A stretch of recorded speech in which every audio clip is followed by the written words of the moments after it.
In this video, we'll be taking a look at 3 NBA games happening on January 13, 2026, and providing you with free team picks and total picks for each one of those games. So 6 picks in total. Welcome back to Cash Out Sports. Let's dive right into it. Oh, and don't forget to subscribe and to click the bell icon to get notified as soon as these videos get released so that you have more time to plan out your bets. As we provide these videos on a daily basis, I can guarantee that you'll have all the important information that you'll need on these 3 NBA games after fully watching this video. One more thing before we start, if you would like to gain access to our best exclusive sports picks to take your journey to the next level, then check out our Patreon in the link down below, where we offer our best single picks, parlay picks, and much more. Now let's get started. Denver Nuggets versus New Orleans Pelicans. The New Orleans Pelicans host the Denver Nuggets at the Smoothie King Center on Tuesday night, and the two teams are walking in with very different momentum.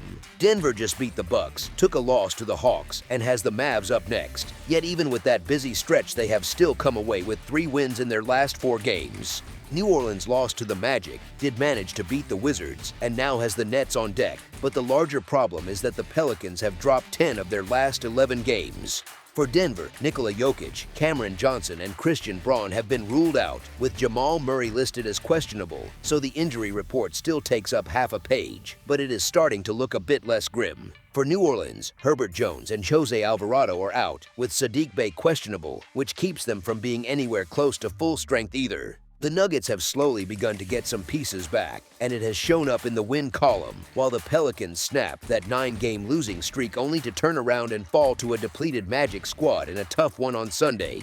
This spread is sitting where it is largely because of Denver's injury situation, yet with Aaron Gordon expected to return, there is a real chance the Nuggets are actually healthier than people might expect compared to a week or 2 ago. Meanwhile, the Pelicans have not offered much encouragement lately, losing 10 of their last 11 games and failing to cover in 8 of their last 10, which starts to feel less like bad luck and more like a pattern. The Nuggets, on the other hand, have managed to grind out 3 wins in their last 4 despite all the bumps and bruises, which says a lot about their floor as a group. Honestly, it is tough to click New Orleans right now, even with Williamson and Murphy available, because the recent form has been so shaky. Denver went after depth in the offseason, brought in some useful pieces, and that approach is paying off when star names are sitting. Even without Joker and Valanciunas on the floor, they have been comfortable going small with 6'8" Aaron Gordon at center, and it has worked because his leaping ability and length help erase some of the size concerns. The Pelicans are using Queen at center at 6'9" and 250 pounds, so it is not as if they are rolling out some overwhelming size advantage that breaks that small look. When injuries pile up, stronger teams usually uncover unexpected contributors, and for Denver that guy has been Peyton Watson, who is putting up 23.7 points and 6.9 rebounds over his last 7 games, a stretch that really changes how you feel about their second unit. This spread feels a bit soft when you factor in how poor the Pelicans have been, and while you would not back either side with massive confidence, the short-handed Nuggets just proved they can handle a strong team by beating the Bucks and could get an extra lift if Murray gets back into the lineup. With New Orleans covering just 1 of its last 7 and losing 10 of 11, the edge leans toward Denver keeping its stronger run going and finding a way to cover as the favorite here. As our first pick for this matchup, the Denver Nuggets to win and cover the spread as favorites is our full game side pick. The Denver Nuggets are averaging 122.7 points on 50.2% shooting and allowing 117.5 points on 47.2% shooting. They are knocking down 40.2% of their threes and hitting 81.7% from the free throw line, which is exactly the kind of efficient profile that tends to keep the scoreboard busy. They are giving up 35.6% from beyond the arc and pulling down 43.2 rebounds per game. So while they can score in bunches, they also allow enough clean looks and extra chances to keep games from staying low scoring. On the other side, the New Orleans Pelicans are averaging 114.9 points on 46.5% shooting and allowing 122.4 points on 48.8% shooting.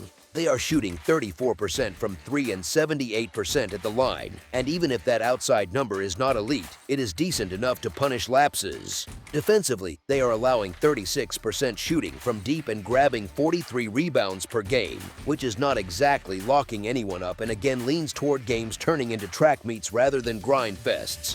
Put that together and you have one team that scores efficiently and gives up plenty, facing another team that leaks points and still puts up a solid number itself. With both groups capable of getting hot for stretches and the defenses not exactly smothering, the setup points more toward a total that can be pushed upward by runs on both sides rather than stalled by half-court grind. So the overall scoring outlook tilts toward a matchup where points come steadily and the total has a solid chance to land on the higher side of the number. As our second pick for this matchup, over the projected total is our full game total pick. Atlanta Hawks versus Los Angeles Lakers. The Atlanta Hawks and the Los Angeles Lakers collide at the Crypto.com Arena on Tuesday night. The Atlanta Hawks and the Los Angeles Lakers meet at Crypto.com Arena on Tuesday night, and both teams are trying to straighten out some messy recent form. Atlanta is coming off strong wins over the Warriors and the Nuggets and has the Trail Blazers up next, but even with that recent push, the Hawks have still dropped 13 of their last 20 games, which tells you there have been plenty of rough nights mixed in with the highlights. Los Angeles just lost to the Kings and the Bucks and will see the Hornets next, and they come into this one on a 3-game skid that has clearly taken some of the air out of the room. On the personnel side, the Hawks are still short-handed, with Kristaps Porzingis ruled out and Luke Kennard, Asa Newell, and Zachary Rysakar all sitting in the questionable bucket, so there are a lot of moving pieces to monitor. The Lakers, on the other hand, have already ruled out Austin Reeves again, which keeps one of their key guards off the floor at a time when their rotation already feels a little fragile. These teams have met once already this season, and that first matchup went heavily in Atlanta's favor, with the Hawks cruising to a 122-102 win back on November 8, a result that is still in the back of everyone's mind. Atlanta rolls into this rematch with plenty of momentum after handling the Warriors on Sunday for their third straight victory, while the Lakers have really struggled since Reeves got hurt and have dropped their last 2 games since then, which makes their current slide feel even more uncomfortable. Given all that, it makes sense that the Hawks have quietly stacked 3 wins in a row and have the rest advantage, so it is not exactly shocking to see them favored on the number. The Lakers are a veteran team finishing a back-to-back, so you almost have to glance at the injury report and wonder if anyone is going to sit, especially with the miles on some of their stars. At the same time, they have already lost 3 straight and just fell to the Kings, so this is not really a spot where they can afford to relax or shrug off another bad performance without some internal frustration showing. They badly need a win just to stop the slide, and you would expect the mood in that locker room to be more irritated than calm. Atlanta's own injury list is not exactly short, so there is some uncertainty on both sides, which makes this more of a character game than a clean numbers-only matchup. In that scenario, taking the points with Los Angeles makes sense in a spot where they should be locked in and have every reason to treat this like a game they are supposed to take. As our first pick for this matchup, the Los Angeles Lakers to cover the spread as underdogs is our full game side pick. Atlanta has seen the overhit in 21 of their first 41 games this season going into Tuesday night, which already leans slightly to higher scoring results. They sit 8th in the league in scoring offense, 18th in offensive efficiency, and 2nd in tempo, averaging 102.4 possessions per game, so they like to get up and down and generate plenty of trips. Los Angeles, going into Monday's action, had seen the over come through in 20 of their first 36 games, which again nudges things toward totals landing on the higher side. The Lakers are 18th in scoring offense, 10th in offensive efficiency, and 20th in tempo, averaging 99 possessions per contest. So while they are not playing at a breakneck pace, they are fairly effective when they do get into their sets. When you put those pieces together, you have one team that pushes tempo and scores well, paired with another that is efficient enough and has already leaned toward overs. That combination usually creates enough possessions and enough quality looks for both sides to keep the scoreboard ticking along for most of the night. As our second pick for this matchup, over the projected total is our full game total pick.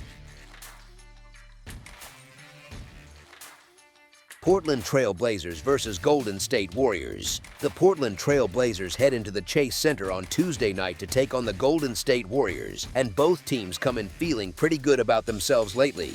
Portland just beat the Rockets, took a loss to the Knicks, and has the Hawks on deck. But the bigger story is that the Trail Blazers have won 7 of their last 9 games, which is a serious upswing considering how their season started. Golden State, for its part, beat the Kings, then stumbled against the Hawks, and will see the Knicks next, while having taken 8 wins from its last 12, which shows they have at least steadied the ship a bit. In terms of injuries, the Trailblazers have ruled out Denny Avdija, Jerami Grant, Chris Murray, Matisse Thybulle, and Damian Lillard, so on paper it looks like a pretty long list for a group that is already leaning on depth. The Warriors will again be missing Seth Curry, but otherwise they are about as healthy as they have been all season, which makes this team feel a little closer to what people expected in the first place. Honestly, Portland deserves a lot of credit because even with all those names out, they have quietly been one of the hotter teams in the league. But now they run into a Warriors team trending upward and playing at home, which is a tough combo for any opponent. The concern for the Trailblazers here is that losing Avdija to injury on top of everything else may finally start to show up in matchups where they need every live body, especially against a team that can still lean on proven stars. On paper, Golden State should be favored at home, and nobody is shocked by that because they are the healthier side and have a strong record in their own building. The thing is, this spread feels pretty steep when you look at how these teams have actually matched up this season. Portland has beaten the Warriors 3 times already, which is not nothing, and those wins are not easy to hand-wave away as flukes. The Trailblazers have also covered 7 of their last 9 games and sit at a profitable 23-17 against the spread on the season, so backing them has not exactly been painful for bettors. Golden State has been taking care of weaker opponents lately, but over the larger sample they have underachieved, failing to cover in 6 of their last 9, which makes laying a big number a little uncomfortable. On top of that, Portland is 13-5 against the spread in its last 18 games when catching 5 or more points as an underdog, which speaks to how scrappy they have been in this role. Golden State is 13-6 at home this year, so the building still matters, but they have had some real issues with Portland specifically. In the 3 meetings so far, the Trailblazers won by 20 in the first, by 4 in the second, and by 5 in the most recent matchup, so they have already shown they can hang and close games against this exact opponent. Portland's injury situation is obviously a concern, especially if Avdija is out, but on the flip side, Golden State is described as essentially a 2-man offensive attack right now with Curry and Butler III, which makes it easier for a locked-in opponent to key in on the main threats. Golden State might very well pull out the straight-up win at home, but asking them to cover a double-digit margin against a team that has already beaten them 3 times feels like a reach. Taking the points with the Trailblazers fits the way this matchup has played out so far, especially given how often they have been cashing tickets as underdogs lately. As our first pick for this matchup, the Portland Trailblazers to cover the spread as underdogs is our full game side pick. Portland has seen the overhit in 21 of its first 40 games this season going into Monday, so the tilt has leaned slightly toward higher scoring outcomes. The Trailblazers rank 13th in scoring offense, 17th in offensive efficiency, and sit 3rd in adjusted tempo with an average of 102.1 possessions a night, which tells you they play fast enough and score well enough to keep totals lively. Golden State has gone over the number in 22 of its 40 games heading into Monday night, which is another hint that their games often drift upward on the scoreboard. The Warriors are 22nd in scoring offense, 20th in offensive efficiency, and 17th in adjusted tempo with 99.8 possessions per contest. So while they are not racing up and down every night, they still create plenty of trips and chances for points. Put together, you get one team that plays quicker and scores more, with another that has shown a consistent tendency toward overs despite slightly slower pace and middling efficiency numbers, and that mix often leads to totals that get pushed higher by small runs on both sides. All 3 meetings between these teams this season have gone over the number, and each one finished with at least 250 total points, which is a loud signal about how these styles interact. With Portland pushing tempo and Golden State capable of heating up quickly in their own building, it makes sense to expect another game where both offenses find stretches of rhythm rather than a low-scoring grind. As our second pick for this matchup, over the projected total is our full game total pick. That's all for now, so if you have any other games you would like reviewed, then leave a comment down below with the game you would like analyzed, subscribe to our channel, leave a like on this video, and we'll get to it as soon as we possibly can. We would also love to hear your opinion on the picks presented to you in this video, whether you agree or disagree with them, so leave a comment down below and do let us know.